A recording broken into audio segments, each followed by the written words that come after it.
தேனி மாவட்டத்தில் அமைந்துள்ள தீர்த்தத்தொட்டி. இந்த கிணற்றில் 24 மணி நேரம் தீர்த்தம் விழுந்து கொண்டு இருப்பதனால் இது தீர்த்தத்தொட்டி என்று பெயர் பெற்றது. உள்ளே சாமி முருகப்பெருமாள் சுப்பிரமணியர் காட்சியளிக்கின்றார்.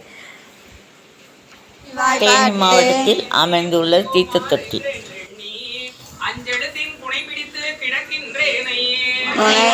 முதலந்தம் இல்லாமல் காட்டியால் கொண்ட மூக்கனுக்கே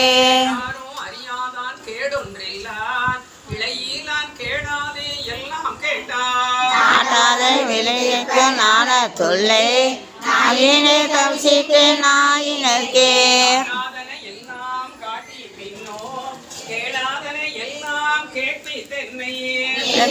விரைவாமை காத்தால் கொண்டா என்னை நீ வீசிட்ட நிச்சயதானே